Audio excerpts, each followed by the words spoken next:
Bonjour à tous et bienvenue dans notre direct. Aujourd'hui, nous recevons Jean Kempf, professeur de civilisation américaine à l'université Lumière Lyon 2. Bonjour Jean Kempf. Bonjour. Vous venez nous présenter votre dernier ouvrage, Une histoire culturelle des États-Unis, paru chez Armand Collin. Dans ce livre, vous parlez des questions culturelles, philosophiques, sociologiques ou encore politiques qui animent les États-Unis. Comment résumer votre travail et votre livre ? Alors, je dirais tout d'abord que le titre est important, c'est Une histoire culturelle des États-Unis. J'ai beaucoup insisté pour avoir cet article, car, bien évidemment, il s'agit d'une lecture qui est personnelle. Je ne souhaitais pas faire un ouvrage encyclopédique, c'est tout à fait impossible pour une personne seule, sur un sujet aussi vaste. Mais je souhaitais donner une lecture. Voilà, donc c'est ce terme qui est très important. Le second terme qui me semble important, c'est histoire culturelle. Donc on ne trouvera pas dans ce livre une histoire de la culture américaine, bon, par exemple peinture, cinéma, musique, etc., mais bien une tentative de lire l'histoire américaine à travers un certain nombre de structures très profondes, ce qu'on appelle la culture, qui organisent la vision du monde. Voilà, donc c'était le but de cet ouvrage. En tant que Français, qu'est-ce qui vous a amené à travailler sur les États-Unis et devenir professeur de civilisation américaine ? Ah, alors ça c'est une longue histoire. Vous m'appelez à faire un peu de biographie. Bon, il y a grosso modo trois raisons. D'abord, je dirais que c'est un effet de génération.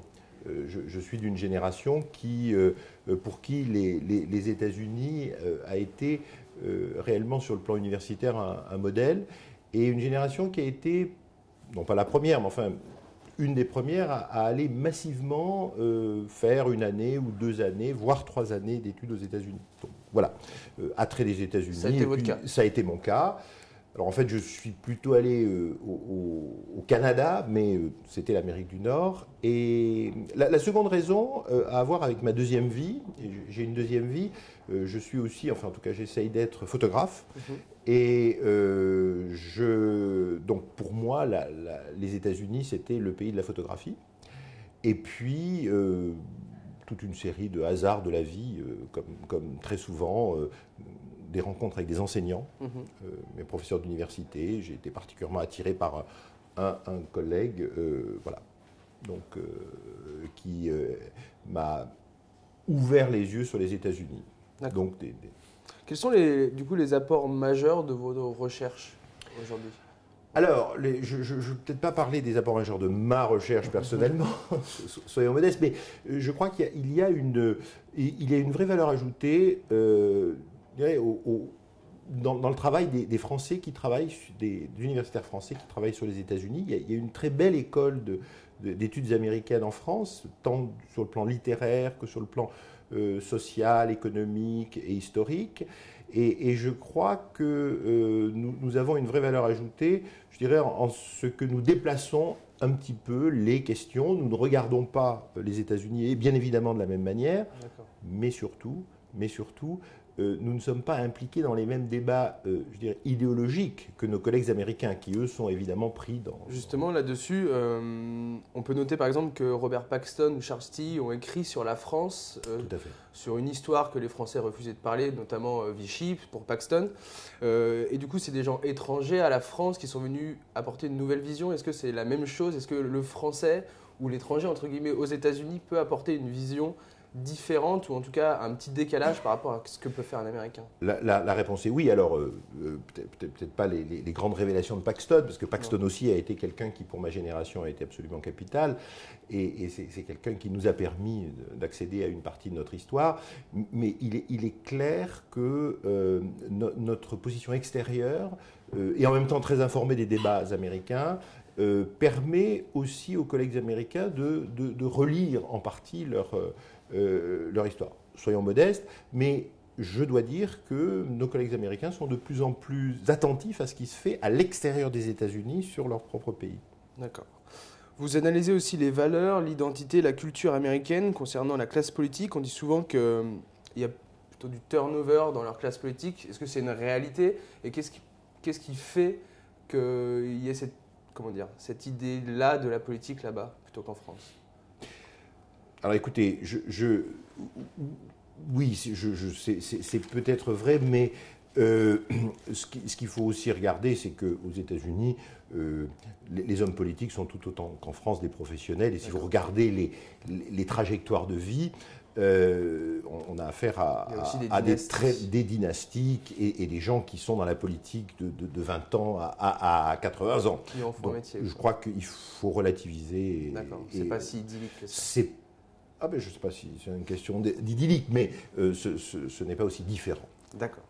Je vous remercie Jean Kempf, on dit au revoir aux éditeurs de TLM et pour regarder la suite de cet entretien, je vous invite à venir sur Lyon Capital pour regarder les vidéos de l'autre direct. Donc on est toujours ensemble.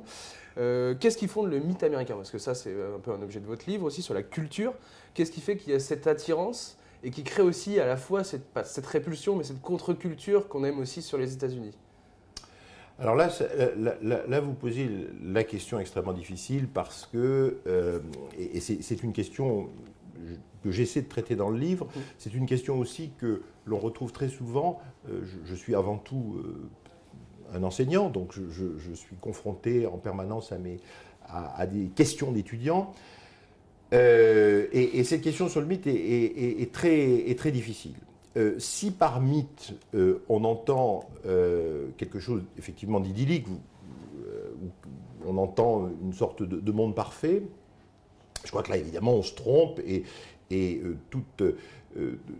chaque aspect positif, extrêmement positif de la culture américaine peut être mis en regard de quelque chose d'extrêmement négatif. Je ne vais pas vous faire le coup de l'esclavage, la liberté contre l'esclavage, etc. Mais c'est bien de ça qu'il s'agit. En revanche, je pense qu'il faut prendre le mythe comme dans le sens que lui donnait notre Roland Barthes national, quand il disait que le mythe, au fond, c'est un discours, avant tout, et c'est un discours sur l'origine, et donc sur l'identité. Et le mythe américain, c'est une façon de se penser dans le monde. Et je crois que ce qui attire toujours, pourquoi est-ce que les États-Unis sont un pays qui est toujours un pays d'immigration, et comme je le dis dans le livre, si vous voulez, si vous avez plus de chances de mener une vie correcte et décente si vous immigrez en Europe venant d'un pays du tiers-monde que si vous immigrez aux États-Unis. Il faut être clair, les chiffres sont très clairs. Et pourtant, les États-Unis attirent peut-être plus. Bon, aujourd'hui, c'est discutable. Enfin, qu'est-ce qui fonde cette attirance? Eh bien, je pense que c'est une espèce de rêve de l'humanité. Qui est que les États-Unis ont réussi à incarner le rêve de l'infini. C'est quoi? On rêve du projet initial encore? Oui, et de l'infini, de la capacité infinie de l'homme à se développer.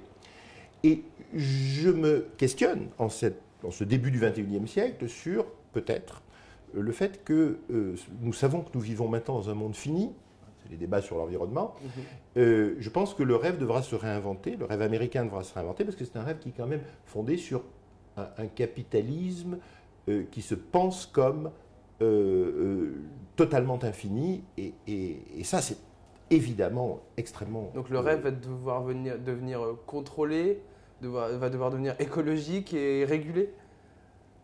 Je pense qu'il n'a pas... C'est un rêve à minima alors peut-être. Il n'a pas beaucoup de choix. Cela étant, il s'est posé ce problème-là déjà au XIXe siècle. Les débats écologiques ont commencé aux États-Unis au XIXe siècle, donc c'est pas nouveau. Il y a une vraie réflexion là-dessus, là-bas? Ah, tout à fait.